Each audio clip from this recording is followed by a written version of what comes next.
What is going on, guys? Welcome back to the channel. This is your boy Frankie Bones, and in today's video, gonna hop into Yankee Universe, talk a little bit about a pretty sad, honestly, series against the Orioles that wrapped up last night on Sunday Night Baseball. The Yankees only end up taking 1 out of 3 in a very big divisional matchup against the Orioles. But we'll go through and break down all the games. We'll talk key takeaways. Deadline decisions is back with the deadline coming up on Tuesday. What's up, Doc? And wrapping up with who's on deck. If you guys enjoy this video, make sure to drop a like as well as subscribe if you guys are new to not miss out on any Yankees content coming in the rest of the season. Quickly before we get started with this episode, just wanted to give a massive shout out to my Go the Distance 14U squad, as last night we wrapped up our summer season winning the championship of our league. The boys went 10-1, played incredibly well throughout the whole summer, and we ended up winning 8-1 last night. Just wanted to say incredibly proud of the boys. I know they're watching this right now. I wanted to give them a big shout out. They played and improved all summer, and I'm really honored to be a part of the squad. And ultimately, it was a great way to end my coaching career for now. Maybe more updates to come on that here in the future. But without further ado, we'll hop right into the video. As we always should, we'll start with game number 1, which is on Friday night. The Orioles end up taking this one by a score of 1-0. They ended up taking it on a walk-off home run. Garrett Cole pitched really well in this one. Not as dominant, but still pitched incredibly well. 7 innings, 3 hits, 5 Ks. Grayson Rodriguez as well pitched well. 6.1, 3 hits, 4 Ks. And the question on everybody's mind is, why did we not go to Clay Holmes? You know, you have to extend at this point. Walk-off homer would be brutal. I understand Canley's obviously been really good, but why not use him in the 10th inning then? If he's really been that good, we need to get to the 10th inning and give ourselves another opportunity. I think personally we should have went with Clay Holmes. Canley comes in and he throws 8 straight changeups. The guys pick up on it and they hit a walk-off home run. So tough pill to swallow there, and really would have been a huge one to get, especially starting off the series. But, you know, tough loss there, and to sort of attribute that to Boone. But moving on to game number 2, the Yankees end up taking this one by a score of 8-3. Clarke Schmidt, you know, decent outing from him, sort of run-of-the-mill that we've seen on some of his okay starts. 5 innings, 5 hits, 3 runs, 3 Ks. But it's the offense that really comes through here in this game. Giancarlo and the captain, who is back, both hit home runs. Big G hits a solo shot. Judge with a 2-run shot. And big day for Higgy. 3 hits. He hit a home run as well. Bullpen pitched well for the squad as well, holding it down. After Clarke Schmidt comes in, Nick Ramirez and the Hambone end up with 2 innings, no runs. So, much better game, and glad that Judge was able to put a little spark into his team. He also played game 1, but not as much of a factor. They just walked him a ton. And moving on to game number 3 on Sunday Night Baseball, the Orioles end up taking this one by a score of 9-3. Sevy has a very, very bad start, probably the worst one of the season, potentially. He only goes 3 1/3, allowing 10 hits, 9 runs. The bullpen, you know, was good. Between Ron Marinaccio and Albert Abreu, both pitched well. But at this point, the damage was already done. Adley Rutschman and Gunnar Henderson, both with pretty solid games. They went 5 for 9 combined for 2 runs, 2 RBIs. And the only sort of bright spot here is that Bowers had a home run and 2 RBIs on 2 hits. But the big thing here was no Aaron Judge. And we'll talk a little bit more about this here in key takeaways, but really just weren't going for the series win here, and it's a tough pill to swallow. Moving on now to our key takeaways. The first one to talk about is the managing decisions continue to pile up. Aaron Boone just appears to not be making the correct decisions, whether it be certain situations, who's playing, who's not, pinch hitting, bullpen. They just continue to add up. Everybody knows that it's an issue, but recently it's really been affecting the team negatively. Clay Holmes, we talked about in Game 1. I think he should have came in and shut the door. Gave us an opportunity in extras. We go to Canely. Doesn't end up working out. And the other, massive one that comes to mind is Aaron Judge not playing in Game 3. Boone talked about that it was basically going to happen, that Judge was not going to play as a result of having, I think, 13 straight games. But if the goal is to play 10 of 13, resting him after 2 games, that's not a great schedule. And the reality is they should have just put him at DH. They did the BS where they said he'll be available to pinch hit. If he's available to pinch hit, he's available to DH. Can always take him out. It just doesn't make a lot of sense to me, and the decisions are starting to pile up, and people are obviously asking questions about it, including the media, which I obviously respect. Moving on to our second key takeaway, Luis Severino. He has an awful outing again in a must-win game, in my opinion. To go over his stat line again, 3 1/3, 10 hits, 10 hits, 9 runs, and 6 of those runs came before he even got an out in the first inning. So we got to figure it out with Sevy, man. I don't know what is going on, but we can't have these outings because you give up 9 runs. That's an incredible deficit to come back from. You can't be putting your team in that situation, and it's just another really bad one for him. It's going to be interesting when Nestor comes back and ultimately what's going to happen with the rotation, because we need some answers. And these guys are good pitchers. Sevy is good. Just what happened? Some Monstars action. But moving on to our third key takeaway, switching up to a more positive note, is that IKF, he's been producing under the radar really well, actually, for this team. And just wanted to bring up some of his stats and show how valuable he's been and, situationally how good he's been. But in July, he has a .295 batting average.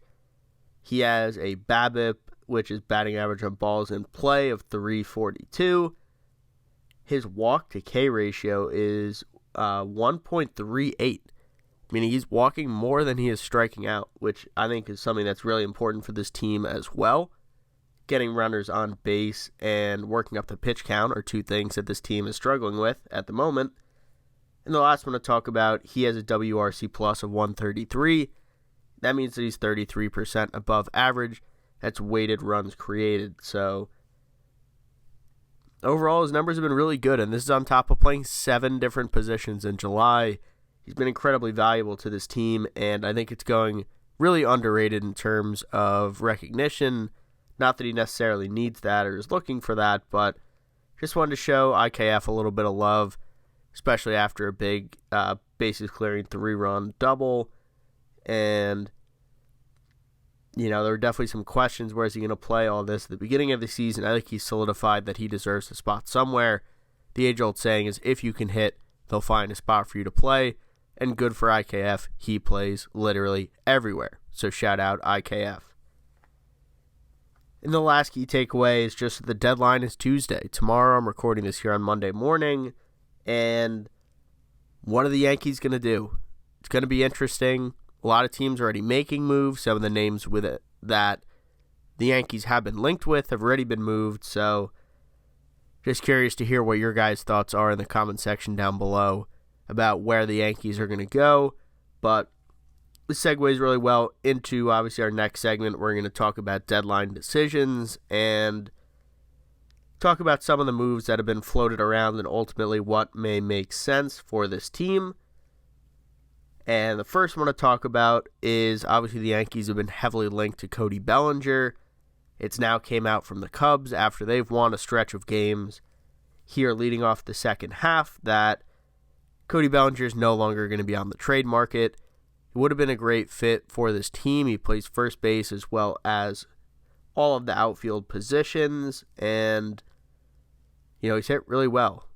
And I thought that it would be a really good ad without this stretch of wins. I imagine that he would have been available, but at the end of the day, that might be better instead of trying to go in with a big trade chip like Cody Bellinger, potentially using our resources elsewhere to help benefit us over the next few years. But sort of transitioning that into the next point as well, if Cody Bellinger is not on the market, obviously he's not a left-handed bat, Gleyber Torres might be the best offensive piece for a lot of competing teams. Obviously, Gleyber has been the most consistent hitter on the Yankees over the past few months, and especially since Judge has been out. But he's put together a really solid season. This is last year of arbitration, so he'll be a free agent. He's a true rental here, moving him at the deadline. And ultimately, one of the moves that Gleyber has been linked with in talks is the Miami Marlins. And again, this almost happened at the trade deadline last year, ultimately fell apart in the last few hours, and they weren't able to get a deal done. But I think the interest has always been there for Gleyber.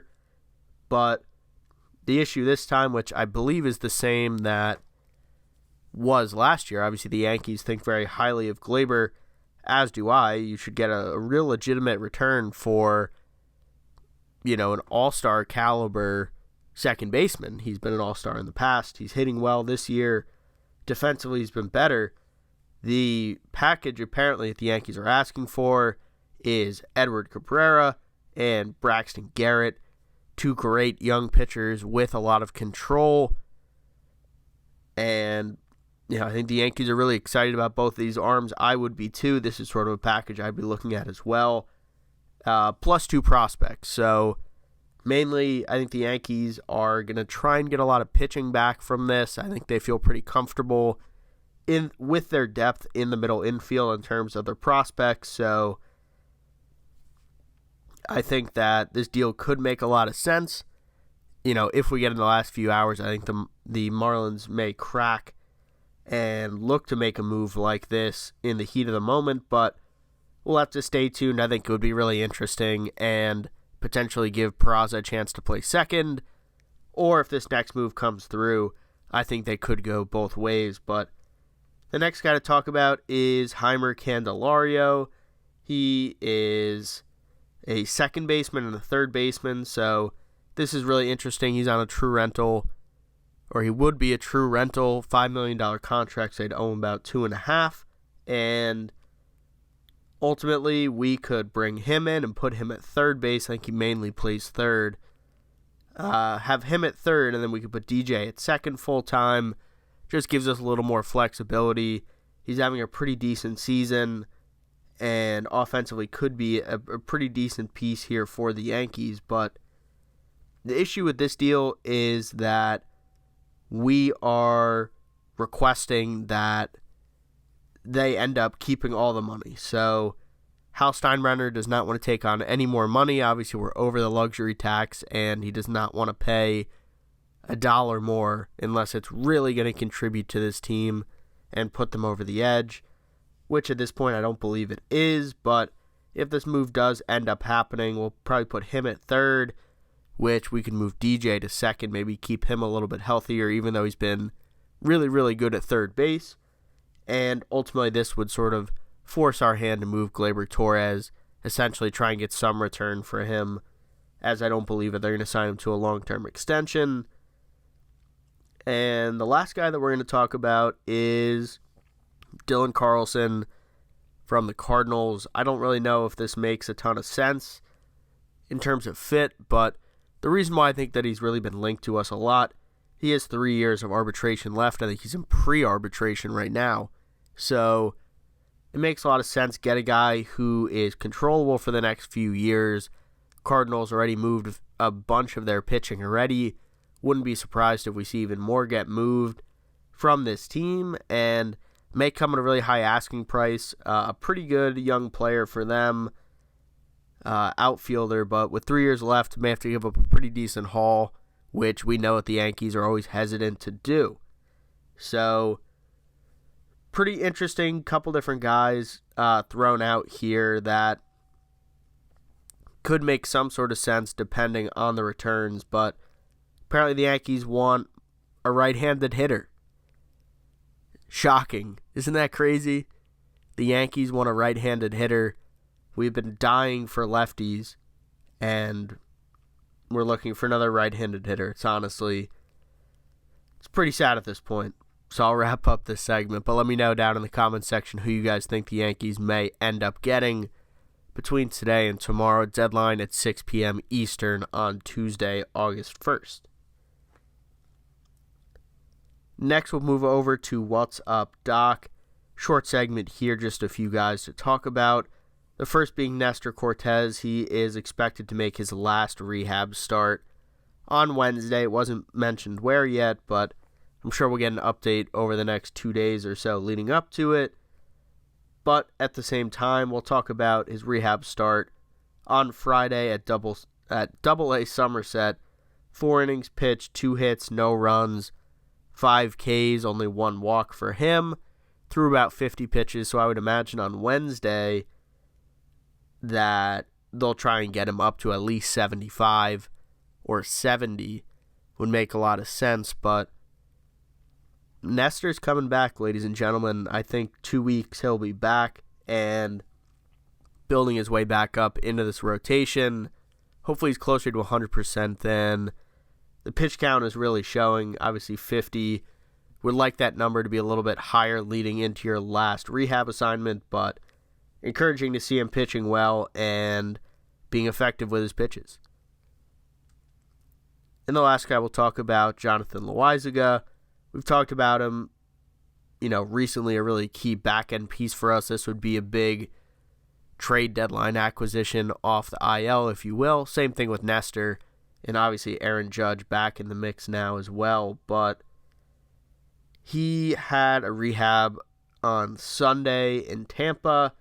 He threw 2 innings, no hit ball, 2 Ks, and he ended up throwing 18 pitches in this rehab assignment, 15 of which were strikes, which is a really good sign. He's a guy that struggled with control in the past, but he looks healthy, his stuff looked good, and excited to potentially have him back. He'll have a few more rehab assignments, but obviously he's able to pitch more frequently. Being a reliever, we'll see him back hopefully, at the end of this week, maybe early next week. Would be an exciting piece for the Yankees to have back in the mix as well. And finally, we'll move to who's on deck. Talk about the next few series for the Yankees here coming down the line. So this is going to be a really tough week for the Yankees. There's no way to sort of cut it or twist this, but the Yankees have 3 games at home. Again, the only blessing is that they're all at home. We're hosting the Rays for 3 games, followed by the Astros for 4. And that's just going to be a really tough stretch, and we're going to have to take at least 4 out of the 7 to stay afloat. These are 2 teams that are ahead of us in the wild card, so really, really important that we buckle down and really hit the ground running. I think that's the only reason why it does make sense that Judge did not play on Sunday, is that hopefully he'll end up playing 5 out of 7. My hope is 6 out of 7, but we're going to need him in these series, just very critical games to have a shot to climb back up here in the wild card. We're 3.5 games back at the moment from Toronto and Houston, so we'll have to see what we can make happen. After that, the Yankees travel to Chicago to take on the White Sox for 3, so we'll see what's going to happen. Again, just incredibly important games, deadline or not, to win and try and make a push. I mean, it's not Yankee-like to not make a push. I think that we will. I think that we'll get healthy, but it's time to stop talking. It's time to start doing, and this team has not been a lot of doing. It's not been doing a lot of doing, so let's see what they can make happen. Obviously, Trade deadline is Tuesday, tomorrow evening at 6. So we'll see potentially what moves they're able to make.